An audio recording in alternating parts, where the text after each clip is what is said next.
My name is Joseph, and I've had an interesting journey in life. Following my college graduation, I pursued various careers with different companies. However, I soon realized that the conventional 9-to-5 lifestyle wasn't leading me where I wanted to go. I found myself feeling financially comfortable only during the initial week of each month, eagerly awaiting the next paycheck. Determined to change my circumstances, I made a bold decision to become a gold digger. I created a profile on an online dating app targeting affluent, middle-aged women. Eventually, I crossed paths with Bella. While she had undergone some cosmetic enhancements, she possessed undeniable elegance. Our first meeting took place at her magnificent mansion. Bella donned a striking red dress and an extravagant Rolex watch valued at over $200,000. Her warm smile upon seeing me was welcoming, and she remarked, "You look even better than your photos." Our evening unfolded with a delightful dinner prepared by her personal chef, featuring steak and fine wine. As the night progressed, she leaned in for a kiss, which I reciprocated with a sense of satisfaction. Bella, intelligent and perceptive, was aware of my financial motivations. However, she craved companionship after her husband's passing a decade earlier. We began dating, and a month later, she extended an invitation for me to move in. I gladly accepted, gaining access to her wealth, luxurious cars, and other privileges, effectively freeing me from the need to work. With my newfound lifestyle, I enjoyed leisurely days and cherished moments spent with Bella. However, an unexpected twist entered my life when I met Lucy, Bella's strikingly attractive daughter. Although I initially anticipated resentment due to our age difference, Lucy surprised me with her candid and accepting attitude. She remarked, "It's a tough world out there, and I can't blame you for seeking financial security." Her openness encouraged me to explore this intriguing new development further. One evening, while Bella was engrossed in phone calls after dinner, I made a rash move towards Lucy. Quietly, I positioned my chair closer to her and gently ran my fingers through her blonde hair. "You're absolutely stunning. Any guy would be fortunate to have you," I whispered, leaning in for a kiss. To my astonishment, she didn't object. We shared a prolonged, passionate kiss, abruptly halting when we heard Bella's approaching footsteps. The thrill of sneaking around behind Bella's back to be with Lucy was electrifying, infusing our encounters with adrenaline. We both reveled in the excitement of our secret liaisons. Lucy and I seized opportunities when Bella was away on business trips or spending time with her friends. Our rendezvous became increasingly exhilarating. On one occasion, we even agreed to meet in a hotel room to celebrate our 3-month anniversary. However, when we entered the room, we were met with an unexpected and furious Bella sitting on the bed. Stunned into silence, we couldn't utter a word. In a cold tone, she remarked, "So, my deceitful boyfriend is cheating on me with my own daughter. What a farce!" Without hesitation, she summoned her bodyguard with a press of her phone's button, who proceeded to brutally assault me. The kicks to my stomach were so severe that I felt nauseated. Bella then turned her attention to Lucy and declared, "I hope you're content with him because you won't be inheriting any of my wealth anytime soon." Lucy erupted into screams and protests, exclaiming, "You can't cut me off from my inheritance, you contemptible woman. It rightfully belongs to my father." Bella regarded Lucy with disdain and retorted, "Your father is deceased. It's my wealth now, and you'll witness that firsthand." With that, she exited the room, leaving us in a state of misery. Lucy and I remained seated, overwhelmed by the physical pain and emotional turmoil of the shocking turn of events. Despite the tumultuous turn of events, a silver lining emerged from that incident. Lucy and I discovered our deep love for each other. While we acknowledged that our secretive actions with Bella were wrong, our affection was undeniable. Determined to be together, we decided to take a brave step and move in together. I reassured Lucy, saying, "Don't worry, my dear, I'll take care of you." Together, we embarked on a new chapter in my modest apartment, both securing jobs to make ends meet. Life appeared to be stable until the unexpected news of Lucy's pregnancy. The news left us surprised and to a large extent anxious. Lucy voiced her concerns, asking, "How are we going to provide for this baby? We struggle to support ourselves as it is." I shared her worries but attempted to console her, saying, "I have some savings, and if needed, I can work 2 jobs to ensure we have enough."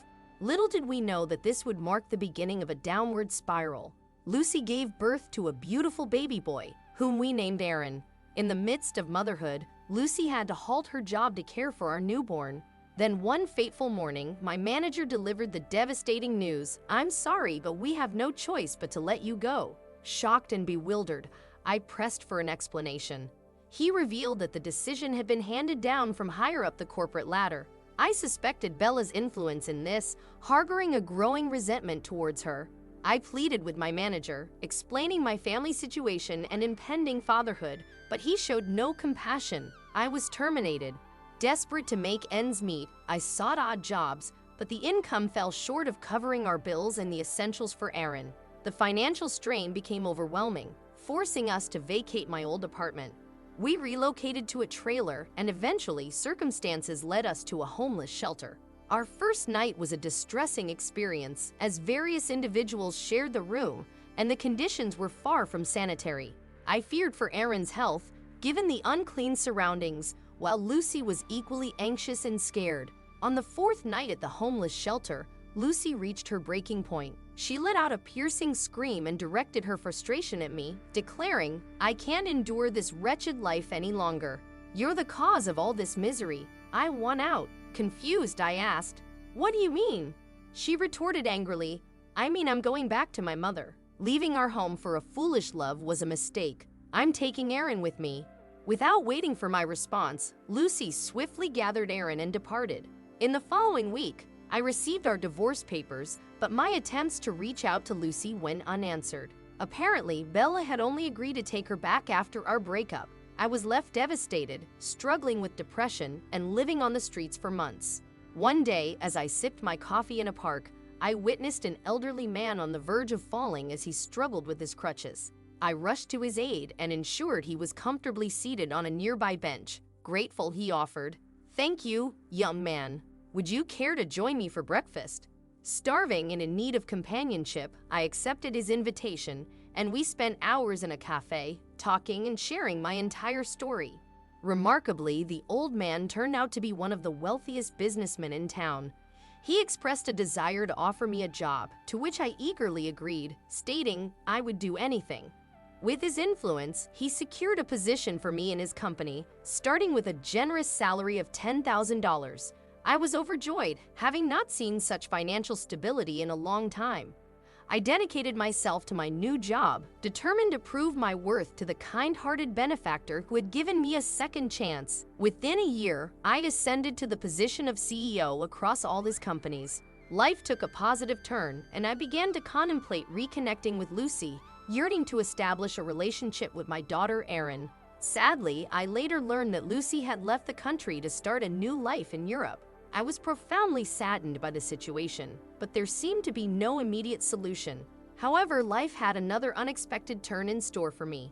I had the good fortune of meeting another remarkable woman named Elizabeth, a lawyer working in one of the firms. Love blossomed between us, leading to our marriage and the joy of welcoming 2 boys and a girl into our family. Happiness washed away the memories of my past troubles, and I was content. 2 decades later, a terrible tragedy struck that shook the foundation of my contented life. My youngest son, Xavier, fell seriously ill, and both of his kidneys failed. The news devastated me, and the doctor's recommendation for a kidney transplant was a heavy blow. We all underwent tests to determine if any of us were a suitable match, and I was willing to do anything to save him. Unfortunately, none of us were a match, and Xavier was placed on the waiting list. Desperate to find a solution, I considered reaching out to Erin, Xavier's half-sister, who could potentially save his life. The next day, I began my quest to find her. I hired someone to gather information, and a week later, I stood at her doorstep. I knocked nervously and waited. After 5 minutes, she opened the door, her expression a mixture of surprise and skepticism. She remarked, "Oh, look who's here. You finally decided to meet your daughter." I was at a loss for words but managed to ask, "Do you know who I am?" She responded sarcastically, "Hi, Joseph, the father who abandoned me and went on to start his own family." Despite the tension, she invited me inside. I attempted to understand the entire situation. She was aware of my identity, but had no desire to have any connection with me. She had carried a lingering sadness and resentment because I hadn't sought her out all those years.